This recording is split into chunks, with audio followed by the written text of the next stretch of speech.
Hi ಎಲ್ಲರಿಗೂ welcome back to my channel. Shravana ಮಾಸ ಬಂತು ಅಂದರೆ ಮೊದಲನೇ ಹಬ್ಬ ಬರೋದು ನಾಗರ ಪಂಚಮಿ. ನಾಗರ ಪಂಚಮಿಗೆ ದೇವರಿಗೆ ಅತಿ ಪ್ರಿಯವಾದ ಹಾಲು ಮತ್ತು ತುಪ್ಪವನ್ನು ಬಳಸಿ ಮಾಡಿರುವಂಥ ದೂದ್ ಖೀರ್ ತುಂಬಾ ಇಷ್ಟ. ಅದಕ್ಕೋಸ್ಕರ ನಾಗರ ಪಂಚಮಿಗೆ ವಿಶೇಷವಾಗಿ ನೀವು ಮಾಡಿ ದೂದ್ ಖೀರನ್ನು ಅದು ಮಾಡೋದು ಹೀಗೆ ಅಂತ ನೋಡೋಣ ಬನ್ನಿ. ಮೊದಲಿಗೆ ಒಂದು ಪಾತ್ರೆಯಲ್ಲಿ 2 ಚಮಚದಷ್ಟು ತುಪ್ಪನ ಹಾಕಿ ಅದು ಬಿಸಿ ಆದಮೇಲೆ ಗೋಡಂಬಿ ಹಾಗೂ ಬಾದಾಮಿನ ಹಾಕಿ ಚೆನ್ನಾಗಿ ಕೆಂಪಗೆ ಹುರ್ಕೊಳ್ಳಿ. ಅದು ಹುರ್ಕೊಂಡಾದ್ಮೇಲೆ ಒಂದು ಸಪರೇಟ್ ಪ್ಲೇಟ್ನಲ್ಲಿ ತೆಗೆದಿಟ್ಕೊಳ್ಳಿ.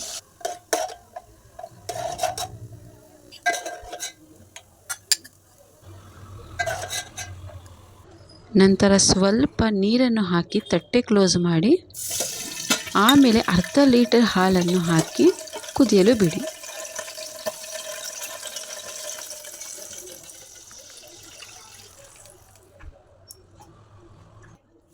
ನಂತರ ಒಂದು ಕಪ್ಪಲ್ಲಿ 2 ಚಮಚದಷ್ಟು ಅಕ್ಕಿಯನ್ನು ಹಾಕಿ, ನೀವು ಯಾವುದು ರೆಗ್ಯುಲರ್ ಯೂಸ್ ಮಾಡ್ತೀರೋ ಆ ಅಕ್ಕಿನ ಹಾಕಿ ಚೆನ್ನಾಗಿ ತೊಳೆದ್ಬಿಟ್ಟು ಇದನ್ನು ನೀರು ಹಾಕಿ ನೆನೆಸೋಕ್ಕೆ ಬಿಡಿ. ಹಾಲು ಕುದಿ ಬಂದಮೇಲೆ ಈ ಅಕ್ಕಿನ ಹಾಕಬೇಕು. ಇದು ಚೆನ್ನಾಗಿ ಬೇಯಬೇಕು. ಇದರಲ್ಲಿ ಹಾಲಿನಲ್ಲೇ ಚೆನ್ನಾಗಿ ಬೇಯಿಸಬೇಕು.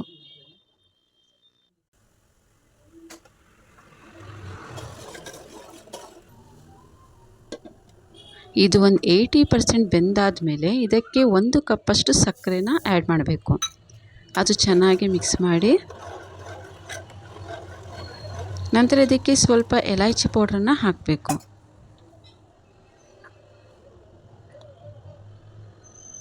ಹಾಗೆ ಇದು ಇನ್ನೂ ಎಕ್ಸ್ಟ್ರಾ ಟೇಸ್ಟ್ ಬರೋದಕ್ಕೆ 2 ಚಮಚದಷ್ಟು ಹಾಲಿನ ಪುಡಿನ ತೊಗೊತಾ ಇದ್ದೀನಿ. 2 ಚಮಚ ಹಾಲಿನ ಪುಡಿನ ತಗೊಂಡು ಅದಕ್ಕೆ ಸ್ವಲ್ಪ ನೀರನ್ನು ಸೇರಿಸ್ಕೊಂಡು ಗಂಟುಗಳಾಗ್ದಂಗೆ ಅದನ್ನು ಚೆನ್ನಾಗಿ ಕಲಿಸ್ಕೊಬೇಕು.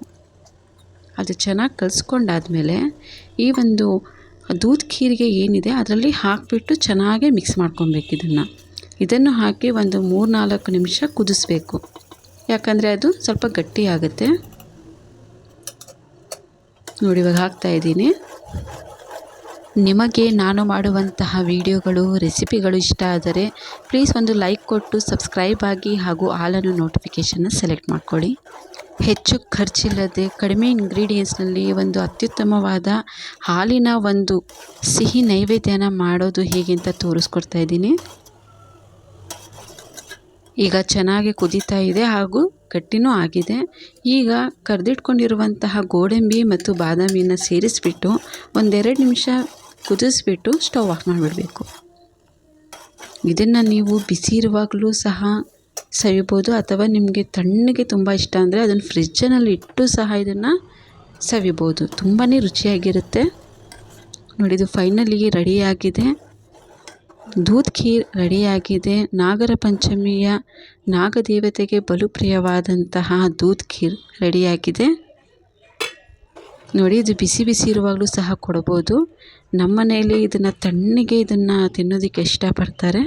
ಅದಕ್ಕೆ ನಾನು 1 ಗಂಟೆಗಳ ಕಾಲ ಹಾಗೆ ಫ್ರಿಜ್ನಲ್ಲಿ ಇಟ್ಟಿದ್ದೆ. ನೋಡಿ ಎಷ್ಟು ಗಟ್ಟಿಯಾಗಿ ಒಳ್ಳೆ ರಬಡಿ ಥರ ಆಗಿದೆ. ನಿಜ ಹೇಳ್ತೀನಿ, ಇದು ತಿನ್ನಬೇಕಂದ್ರೆ ತುಂಬಾ ಇಷ್ಟ ಆಗುತ್ತೆ. ತುಂಬ ಖುಷಿಪಟ್ಟು ತಿಂತಾರೆ. ನೀವು ಹೀಗೆ ಮಾಡಿ ನಾಗರ ಪಂಚಮಿಯ ಹಬ್ಬವನ್ನು ಈ ಒಂದು ಸ್ವೀಟ್ ಜೊತೆ ಮಾಡಿ ಖುಷಿಯಾಗಿ ಸವಿಯಿರಿ. Thank you.